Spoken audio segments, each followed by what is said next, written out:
presentation today is rooted in some of the thinking that underpins my recent book, Dancing on the Canon, Embodiments of Value in Popular Dance.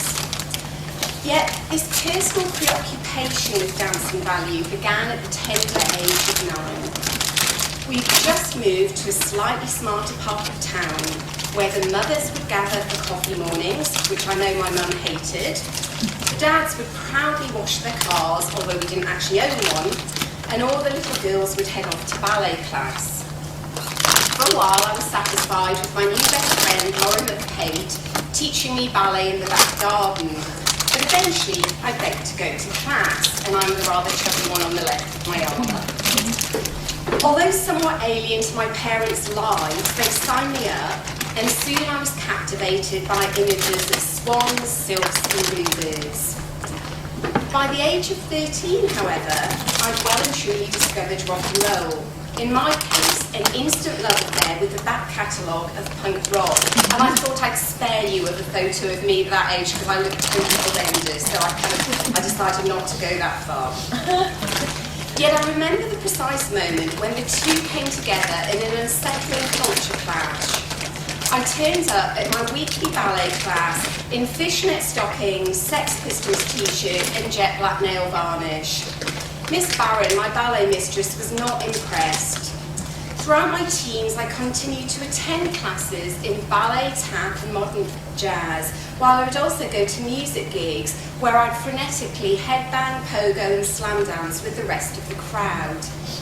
Yet in spite of this frequent participation in social dance genres, when I headed off to university in the late 1980s to embark on a degree in dance, the value of vernacular dance was swiftly erased as our studies centred entirely on late 19th and 20th century Western concert dance.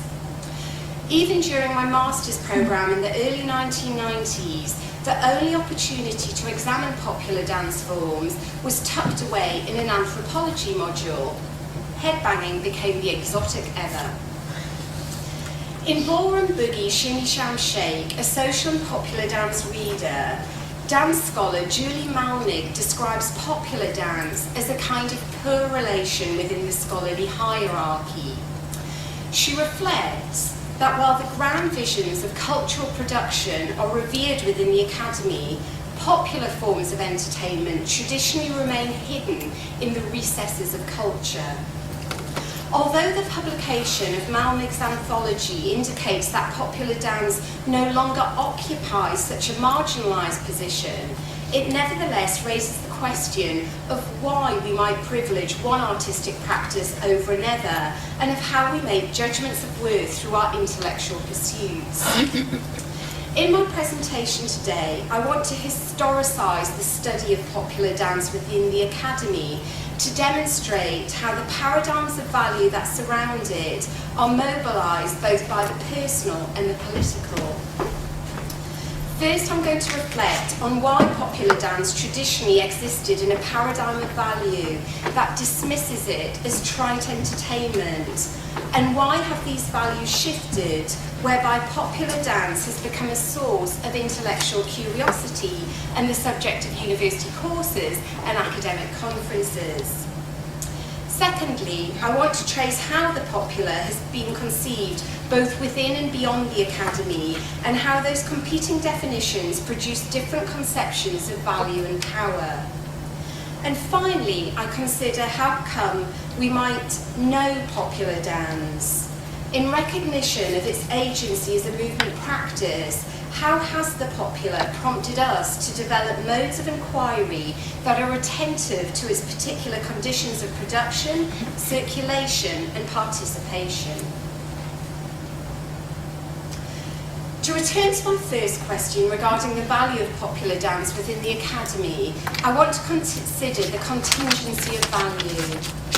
Until the mid-20th century, the humanities were informed by a Kantian logic which posited that cultural artefacts contain pure intrinsic worth that is timeless and universal. This produced a privileging of particular artworks that were awarded high levels of artistic and frequently economic value, and has resulted in the Western art canon as the epitome of artistic achievement. In terms of dance practice, the serious endeavour of art dance enjoyed elite cultural value, and the discipline of dance studies has perpetuated this hegemonic structure of worth. As dance scholar Jane Desmond observes, the work on the history of representational practices of concert dance, especially modern dance and ballet, predominates dance studies. This privileging of art dance offers some explanation as to why popular dance has occupied such a marginal position within early dance scholarship. It lacked artistic legitimacy and concomitant cultural worth. Yet the past few decades of critical thinking denounce the essentialist tenet of fixed and inherent truths, and the consequence has been to expose the contingency of value. Instead, value is revealed as a discursive category that's neither universal nor intrinsic to any object, but informed by other systems of discrimination that are politically motivated and socio-historically contingent. In response to the intractability of the absolutist stance came relativism, which arose through the development of postmodern thinking in the 1980s. Relativism calls for an appreciation of all values and therefore celebrates difference and diversity. In response, the popular idiom has come back with a force, dancing on the canon in its Doc Marten boots, stiletto heels, old school trainers, and all other kinds of vernacular footwear that depart from the traditional ballet slippers or barefoot performances of modern stage dance. Although critiqued for its lack of attention to value, the influence of the relativist position has clearly impacted on dance scholarship, as popular forms of dance have slowly entered the university curriculum and a burgeoning area of popular dance scholarship. In a special 2001 edition of Dance Research Journal devoted to social and popular dance, editor Julie Malnick comments that the dances which fall within this category reveal a wide range of forms, skill levels, degrees of professionalism and performance contexts. Yet this potentially rich diversity also encounters vexing questions of classification. While historians of early modern England certainly conceived the notion of a popular culture of this time, cultural studies scholars mark the period of industrialisation and urbanisation from the mid-19th to the early 20th century as key to the development of a contemporary popular culture. This epoch brought with it vast social and cultural change and mobilised a series of responses regarding its impact on life across America and Europe. I therefore call on some of these historically constituted debates to interrogate the classification of popular dance and the intellectual values that underpin these complex definitions. From this, I hope to show how different perspectives reveal value judgments that underpin their constructions of the popular, from which I argue that popular dance is more usefully conceived as an intellectual apparatus rather than as a fixed set of objects and practices. Cultural theorist John Story traces how the processes of industrialisation and urbanisation altered British cultural life, and with them brought new conceptions of culture. Fears concerning the disappearance of traditional cultures prompted an interest in folk cultures, and as a means to preserve the past, folk collectors set about studying traditional song, story and dance. This project spoke to a romantic mythology of an unchanging rural community absorbed in the collective production of cultural practices. While anxieties regarding industrialisation sparked on the one hand a return to pastoral ideals, urbanisation produced middle-class concerns regarding the industrial working classes. In the first half of the 19th century, cultural theorist Jim Collins identifies how cultural practices coexisted in the same context of reception. Yet from the mid-19th century, middle-class audiences began to carve out and institutionalise an area of culture designated as elite.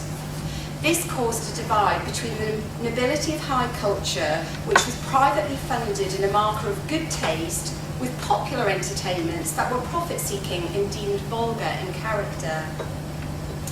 It's possible to see how these distinctions of folk, art and popular, or discourses of high and low, have also fed into intellectual definitions of culture. Popular music scholar Franz Birrer describes this as a negative definition, in that each classification is defined through what it is not, and this structural model is fraught with contentions and exceptions. Historically situated studies of cultural practice reveal how different forms have moved across the boundaries of high and low culture, and a whirlwind examination of tap dance can demonstrate the fluid and unstable character of the high-low dichotomy.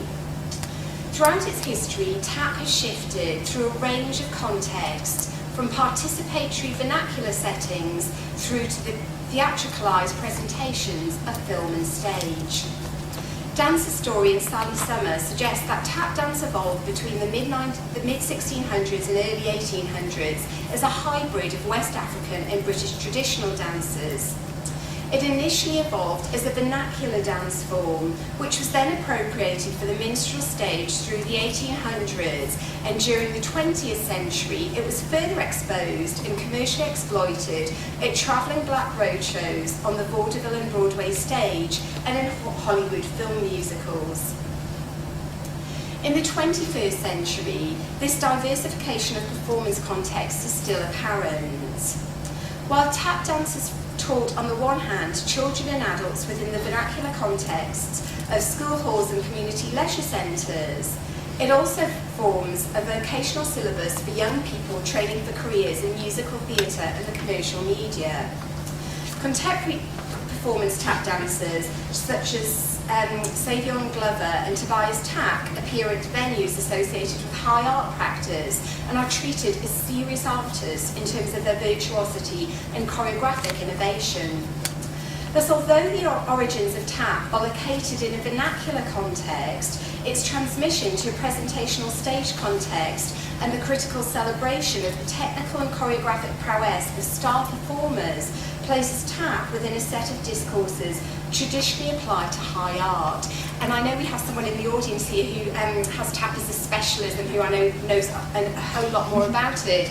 But I think my point is here is that those boundaries of high and low and what they signify discursively is a very fragile separation, because dance practice is constantly kind of moving across them and informing the other. So, although the folk art popular triad, or the high-low boundary, undoubtedly informs how cultural practice is categorised, as I've demonstrated, it's hierarchical and partial.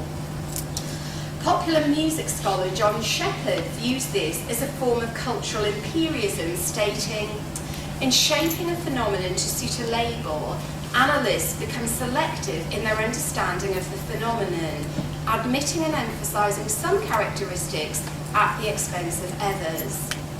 This negative definition of the popular, which is constituted as not folk or not art, comments more on its structural relationship to other categories of culture and the values that underpin them than it does about its content and context. As the forces of industrialisation continued across Europe and America, early 20th century cultural existence came to be characterised in terms of a mass culture, both through its assembly line production techniques and the mass media forms of radio, film and television. Consequently, popular culture came to be read as a mass culture, and this informs definitions of the popular regarding mediation and quantity. The emerging technologies of the analogue media and the developing urban centres of early 20th century offered the perfect conditions for dance to flourish, and moving swiftly across the Atlantic, this can be seen in the case of ragtime. And I know we also have a ragtime scholar here who knows a whole lot more about me than ragtime, but again, I'm just going to use it as an example to demonstrate some of these different definitions of the popular. So industrialisation produced new structures of time regulated by factory hours, creating a clear divide between labour and leisure. And as industry moved to cities, urban life became a site of activities such as cinema, theatre and dance halls. Although ragtime dance and music originated from African Americans, agents of the leisure industry were quick to exploit its commercial potential. In a study of the impact of a phonogram on ragtime dance, musicologist and dance historian Susan Cook examines how the recording industry sought to market music through dance. Initially, this was presented as music to accompany African American dancers, which white North Americans would have only observed. Yet by 1912, a number of recordings were released for the purpose of participation by white consumers. This attention to the relationship between cultural production and mass markets speaks to another understanding of popular culture that is rooted in a quantitative classification. The thinking behind such a strategy is that the term popular refers to an object or practice that is widely consumed. As consumers determine what is popular with their economic capital, popular forms are then quantifiable through indicators such as sales figures, audience capacities, ratings, chart position, and frequency of airtime. Yet this quantitative approach is clearly problematic. By placing emphasis solely on those commodities that succeed in the marketplace, a vast quantity of cultural products that are potentially popular but commercially unsuccessful is consequently neglected. As popular music scholar Peter Witt knows, only a small proportion of popular music actually reaches the masses. Another factor that skews a quantitative analysis is the manipulative character of the market, in that it does not directly reflect consumer choice. Buying practices are complex and partial in that they're limited and shaped by taste formation and demand creation. To some extent, popular dance can be presented in a commodity form, and audience size and sale figures can reflect relative popularity. Yet numerical popularity does not automatically tally with a dance form's classification as popular dance. Whereas some forms have been notably characterised by the extent of participation, such as during the dance-crazy years of ragtime, others are exclusive and only involve comparatively small numbers, such as the pogo, which was part of the minority youth subculture. Clearly, to focus exclusively on the marketplace and extent of consumption is to neglect other significant features of the popular, such as its history, meanings, and context of production. Popular dance has a close alliance with the mass media, undoubtedly, in terms of its circulation and dissemination. Yet one of the difficulties of linking the popular idiom to the mass media is that theoretically this relationship has traditionally been rooted in an underlying manipulationist model. Theorists of the Frankfurt School perceived the new mass culture as homogeneous, formulaic, and a means to maintain the capitalist order, in that it produces a passive consumer who unquestionably accepts these standardized forms. Closely related to this is the mass culture theory of Dwight MacDonald, which sees culture as imposed from above, and its recipients as a manipulated mass. Although music scholar Robert Burnett critiques this simplistic determinist perspective that reduces the complex process of consumption to a simple psychological effect, it raises important issues of power regarding how mass culture is conceived. Another strategy for defining popular practice is to locate it within a power model that relates to its modes of production and consumption, and this hinges on the dialectic of whether culture is created from above or below. On the one hand, there's a supposition that cultural commodities are imposed by the dominant ruling classes for the purposes of mass consumption. On the other is the argument that cultural practices are created and participated in by subordinate groups and are therefore authentic and countercultural in character. Whereas the former perspective is rooted in mass cultural theory, The latter is evident in a branch of cultural studies that focuses on the agency of the consumer. While mass culture theory is generally discredited for its manipulationist and essentialist understanding of culture, the shift towards an active consumer or participant able to resist the ideological forces of popular culture is a more recent concept in cultural studies. The question of whether popular culture is produced through the subjugating ideologies of capitalist cultural industry or through the spontaneous and countercultural practices of the people raises important questions of domination and resistance. To take the example of punk music and dance, there's a notable tension across the narratives that document its evolution and ideological positioning. Peter Wick states that it's either seen as an expression of a disaffected and unemployed youth or as a capitalist strategy to stimulate the recording industry during a period of recession. To some extent, there are arguments to validate the role of music fans rather than the agents of the recording industry in the creation and dissemination of punk music. As punk developed through art schools and the pub rock scene, this provided space for fans and musicians to create and perform music independently of major record labels. There was also an emphasis in punk on self-reliance, with those involved in the scene creating independent record labels and publishing fanzines. Although this do-it-yourself mentality places agency at grassroots level, the punk scene did not remain isolated from the record industry. As bands sought greater recognition, independent labels hooked up with major record companies that would manufacture and distribute records in return for a share of the profit.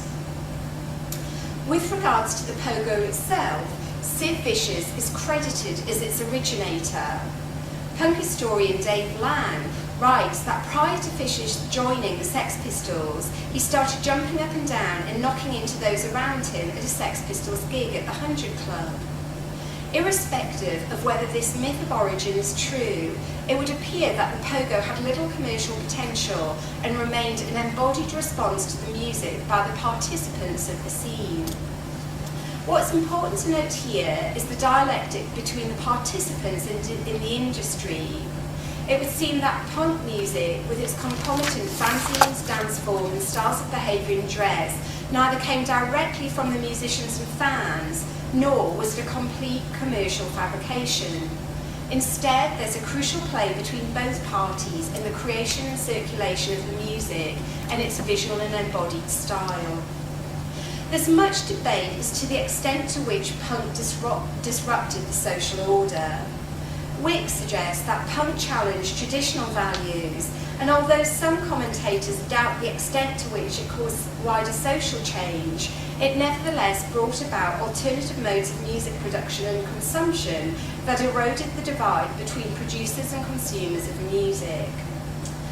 Lang proposes that whereas the stadium rock music that preceded punk was characterised by passive stationary audiences, consumers of punk took an active role both in the production of music and how they responded to it. I quote, "Dancing had been one way of being active for an audience, and punk fans surging to the front of an auditorium to pogo responded in the same way to Ted's jiving in the aisles in the 1950s. Although the pogo can be read as a corporeal response to the apathy of progressive rock fans and musicians, music journalist Charles Shaar Murray argues that the recording industry remains extremely powerful overall. Indeed, Dave Lang notes, punk rock was inextricably linked to capitalist concerns as both the record labels and punk musicians were reliant on music sales for their economic survival. It's evident that the culture industry and the people are not abstract and omnipotent entities, but instead are specific agents and institutions that operate within particular sets of social, historical, economic and political parameters. So far, I've reflected on how different definitions of the popular arise from historically constituted debates in opposition to folk or art culture, as mass-produced and therefore quantifiable form that's ideologically manipulative in character, or as a power structure that serves the interests of the dominant classes, but which facilitates opportunities for negotiation and resistance. The idea that popular dance cannot be easily contained forms part of its attraction. It's locally produced yet globally transmitted, ordinary yet spectacular, marginalised yet celebrated. Consequently, popular dance prompts scholars to develop research questions and methods that attend to its dynamic and mutable character. As part of the final focus of this paper, I consider the intellectual apparatuses that scholars bring to the study of popular dance. Given that the popular is elusive and contradictory in its meanings, values, and definitions, I suggest that it requires a range of critical methodologies that are cognizant of its distinctive modes of production, circulation, participation, and consumption. Consequently, three primary approaches have come to dominate the research, and each methodology is sensitive to the sources through which the popular articulates itself. Unlike the art dance canon, whose dances are preserved through vocational training schools, a carefully selected repertoire, and formal modes of documentation, popular dance demonstrates a proclivity for innovation and modification with little attention to preservation. Thus, one of the ways in which dance scholars have approached the fluid character of its live vernacular practice is through historical methodologies. Those scholars committed to reclaiming and reconstructing the lost histories of popular dance draw upon archives that embody and document the everyday practices of the popular, such as general interest books, newspapers and magazine articles, internet sites, music schools, song lyrics and film clips.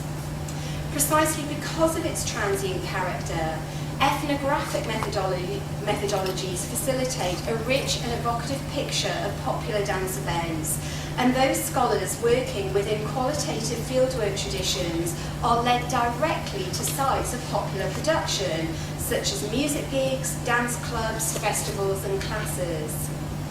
Consequently, the community under investigation becomes particular and individualised rather than homogeneous and abstract, and methods of participant observation offer a flexible lens to capture the constantly evolving dance practices located within a live social setting.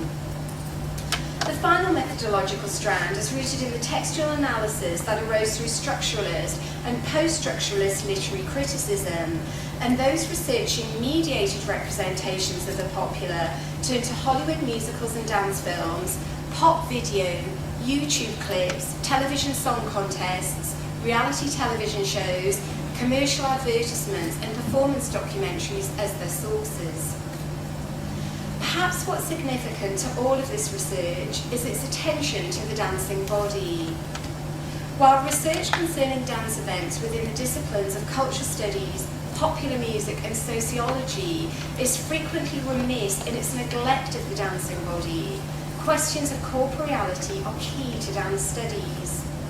The embodied actions of a moving agent in time and space are fundamental to interpreting the social meanings and values in circulation within live or represented dancing communities. Since research in popular dance is a relatively recent subject of inquiry within dance studies, it would appear that a clear delineation of what the body does and how it moves is paramount to illustrating and animating the dance practice. In a study of goth club dancing, Tricia Henry Young offers an evocative picture that echoes the politics and aesthetics of Gothic subculture. I quote, "Constituting a sort of dance macabre, it's flamboyant and theatrical, generally presenting a deadpan, serious figure who resembles the tormented and dying. A signature Gothic move is executed with the dancer bent forward from the waist with hands held behind the back in an expression of bondage. Convulsive movements are also common, suggesting that the dancer is crying in severe pain or in the last throes of death. dancers often bring to mind images of Frankenstein awakening, condemned prisoners being electrocuted, or victims of electroshock treatment. Alternately limp and rigidly erect, they jerk their torsos and limbs as if convulsed with high voltage. As an end to my paper, I want to offer a reminder of how the popular plays across the personal and the political. An important development within the context of post-World War II Britain was greater access to university education, which was previously the preserve of the middle classes, and the adult education movement, which offered opportunities for working classes to engage with subject matter relevant to their life experience. Perhaps not surprisingly, two scholars closely involved in the opening for the Centre for Contemporary Cultural Studies at Birmingham University, Richard Hoggart and Raymond Williams, both came from working class backgrounds, both achieved grammar school scholarships, and both taught in adult education. As we know from numerous intellectual histories, this centre was pivotal in focusing some of our most influential cultural theorists towards the domain of the popular. I'd also feel remiss in overlooking the influence of the personal on my own intellectual agenda. While I cheekily complained at the beginning of this presentation that there was no opportunity to examine the popular within my undergraduate studies, I think back to a chance conversation as a final year student with the then head of department, Professor Teresa Buckland, on a train heading back from Crewe. Still fresh in my mind that she described my ballet dancing in less than flattering terms as dull as ditch water, which I think was probably a fair comment. I was thrilled that she quizzed me about the latest dances in pop music video for a book chapter she was in the process of writing. Were it not for that conversation, I suspect that it would have taken many more years before I realised that the dance styles of Madonna, MC Hammer and Michael Jackson could be legitimate subjects of scholarly inquiry.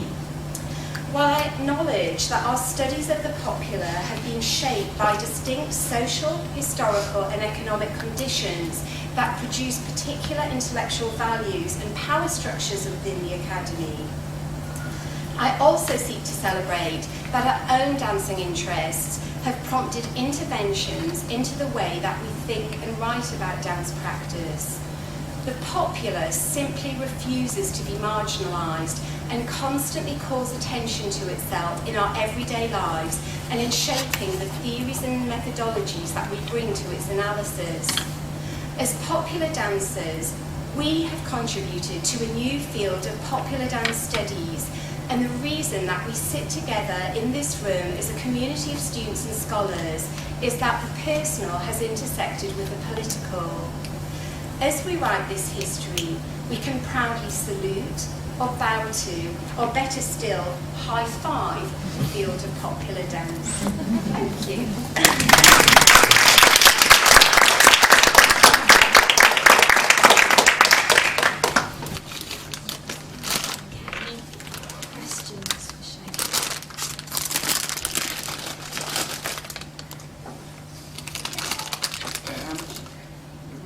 In what you're saying about pogoing, Yeah. and actually the kind of feeds into hopefully what I'm going to talk about later. But one of the things that punk was about, as you said, was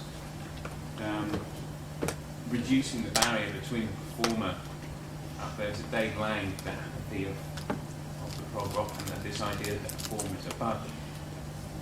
Was pogoing, do you think, a way of, in terms of its simplicity, aligned to the fact that punk was all about, you don't need to be able to play tricksy solos in 12/8 time. Learn 3 chords, form a band.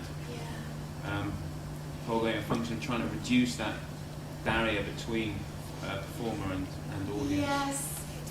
Yes, possibly. I think that's an idea that sometimes plays out, that it's tied, and So I've written a whole chapter about that. I just wanted to use a little bit of it to demonstrate my points about, whether, this idea, or to model that idea of culture being imposed from above or coming from grassroots, but actually it's a much more complex interaction between the two. But I do sort of write at some length back to the chapter, just looking at music gigs and different styles of dancing, and it's one of the things that comes up in terms of punks I've interviewed about its accessibility and how easy it is to do it, and that is essentially just jumping up and down on the spot. So I think it plays into that a little bit. One of the other things I think that's sometimes said about it, because I think that there's an idea that punk was very, came from that sort of working class model, but actually it was so influenced by that whole art school movement, and that there was lots of sort of middle class punks out in the suburbs and in sort of other parts of the UK, not just being sort of all located around London, but that sort of art school aesthetic of sort of situationism, which Malcolm McLaren was very involved in. But it's something about that sort of shock value of really doing something that's very confrontational. So I think it's tied in with a couple of those things. Partly it's that sort of that dressing down of things, but also I think it's coming from that aesthetic of wanting it to shock in some way. So the sort of combination of the jumping and the spitting and the strangulation and other things that are sort of involved, I think feeds into that a little bit. But it's an interesting point. Thank you. Do you mind? Thank you, Sherril. I'm so glad you're back. It's wonderful to have you back over here. So I'm interested in the idea of popular dance generating an intellectual apparatus, you mentioned. And I'm wondering about sort of the impact of more people studying popular dance has had on the field of dance studies, and how it's sort of yielding particular kinds of methodological choices or theoretical choices. And based on the talk that you gave, I started thinking of, does this attention to the popular lead us as researchers to care more about who's doing the dancing? Is it yielding a more sort of, even if we're not doing ethnography, but is it yielding a more ethnographic way of thinking? And also, is it yielding greater attention to issues of power? Both of those were themes that came up in your presentation. Yeah, I mean, I think that's a really good question. So if we look at the history of dance studies, particularly in the UK, but I think there's a very similar model in the US as well, in Canada. So there were some folks who did anthropology, and I think that tended to still be the model of further away from home, but not everybody did that. But generally it wasn't looking at popular forms. But the model that really dominated and was part of my own intellectual history was looking at concert dance, and was essentially around sort of aesthetics and criticism, that whole model.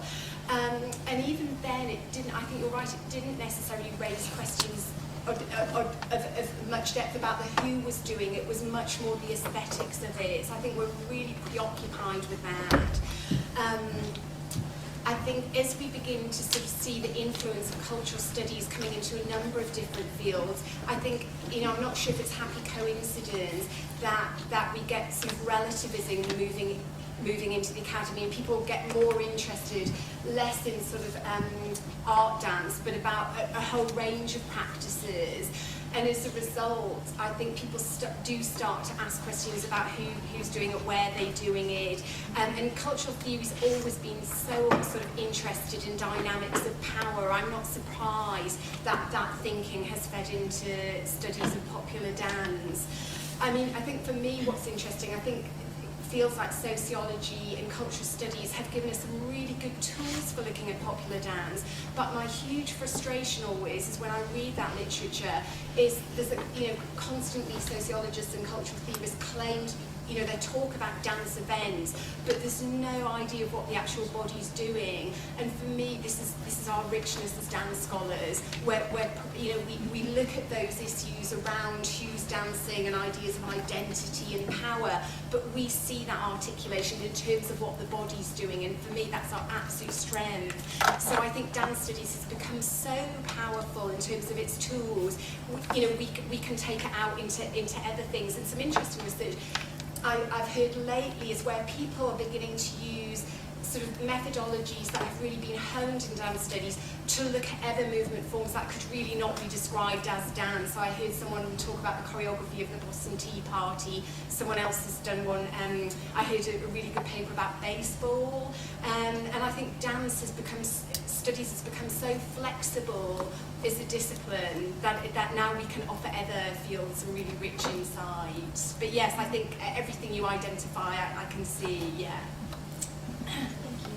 Yes. If I could follow up on Yeah. that, and also, obviously, because, you know, my background in folk art study, Yeah. and at the time that the Birmingham school were working, there was a school of people in Leeds working from ethnographic perspectives, and privileging very much the human perspective, very much influenced by not only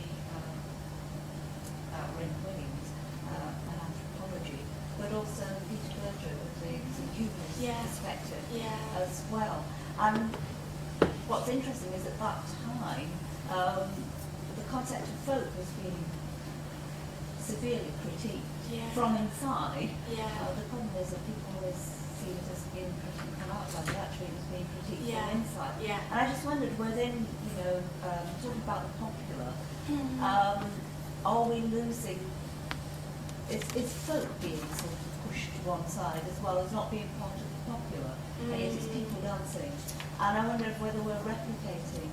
And the other aspect, of course, is this whole notion of historical dance as well, which isn't in dance studies as a discipline. And so we still live with all these sort of funny labels which actually sort of emerge in the early 20th century and still sort of carry. I just wondered if you had any comment on Well, that. you know, it's funny because, sort of folk studies isn't something I've delved into huge amounts until very recently, where I've written a chapter for this new book looking at a band which is kind of self-identifies as a folk band, and they're part of this whole sort of new folk scene, but their sort of performance strategies are so sort of closely identified, I think, with popular forms of music, and they're known for having crossover audiences. I mean, I think, in some ways what I'm trying to demonstrate is how unhelpful these categories are on one level, because, they're so fragile, but yet we still continue to, there's such sort of pervasive lenses in terms of how we still look at things. So I think, from my experience of going to see folk gigs and going to sort of things that would be classed as folk dance events, they're still very present, and there's a huge overlap with how you might sort of define the popular in terms of taking place in vernacular spaces and that kind of thing. I think one of the problems is I think everything always gets polarised with art, sort of art performance. So sometimes popular and folk get separated, but always in opposition to art. Sometimes they just get conflated into one thing, but again is distinct from sort of art. So I think that in some ways the folk and popular have quite a difficult relationship, because in some respects they seem to have commonality, then in other respects they also seem to have distinctiveness. And I think, I continue to use these labels because, there is some currency in them, but equally they're very problematic ones. So every time I talk about them, I feel like I should be, doing something like this, or, constantly problematizing them. But yeah, I think, well, as you know, in the history of folk, it's constantly intersected with what might be called the popular. They're not. There's a whole history of those kind of interactions, and how the popular has taken from folk and folk has taken from the popular, and hybrid things. So I think they're just very uneasy categories, but ones that continue to stay in circulation. And then your other question was about historical dance. Yes, just that's another. I mean, what worries me is that because you started off talking about the development, the institutional development of dance studies. What bothers me is the fact that popular dance hasn't been included, and thankfully is being included. But we have this whole pre-20th century category of dance studies, and you won't find any representative of those people within a dance department. And you don't get the same people going to those conferences either. That bothers me because I think it impoverishes our understanding of dance transmission and creation. And I think you're absolutely right, but I'm not quite sure where that might happen, how that might change really, unless I guess strategically at conferences for people to sort of go out of the way to welcome those kind of topics and subjects. But I think if you just trace the sort of the history of the field and where the field is now, thankfully when I go to conferences, there are lots of panels I want to go to because I'm hearing people talk about Rihanna and ragtime and all these kind of things that have interested me, whereas I used to go to dance conferences and think, oh, there's like one session I really want to go to. But I think there are always marginalisations, and yes, I think you're right, that is one that continues both in its you're right. I don't know what the answer is. No, well, one of the answers is about funding in higher education. And of course, with students wanting, who are struck by stage, they're bringing the funding in, so you don't get the money for the wider. And if you compare this with music as a discipline, for example, we've got a long way to go.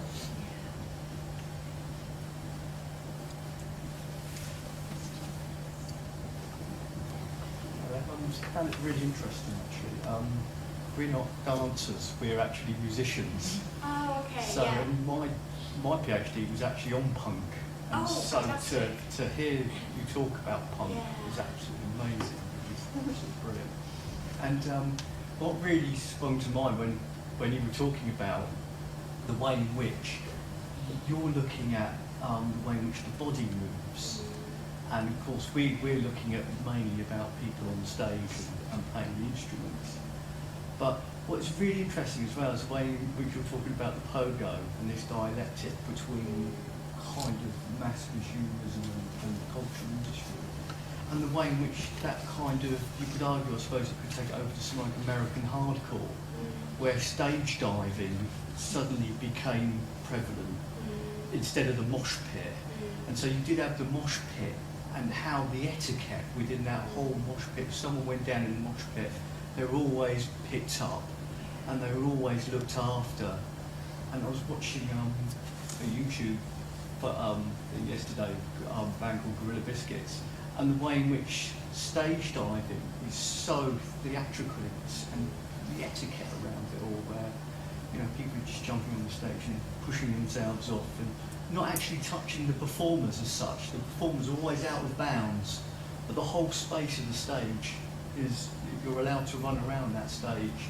So it's really interesting. Yeah, I do. So I've got this whole chapter that it actually looks at punk, metal, and ska and how value is articulated through the body within those scenes. But I talk about both the participants and the musicians as well, and that's what I do in this new chapter about this folk band Bellowhead and what's going on in their bodies in terms of articulating ideas about folk and about sort of the popular. I think again you can see where my disciplinary basis is, because I talk so much about what's going on in the body and how that articulates all of these ideas. But there's been some interesting work. There are a couple of people I know in cultural studies who have written about sort of moshing and the politics of things like stage diving and the mosh pit, and then there's someone who looks at slam dancing and moshing as well. So I've got a couple of, I don't know if you know about them, but I've got a couple of articles I could tell you about, maybe over tea, about how people who've written about these at length. Right, and thanks for the alien sex thing as well. Good. That took me back to my 80s as well. Yes. Wow, yeah. We might be from a similar issue era. Yeah, I think we are, thank you. we're done with questions, then I think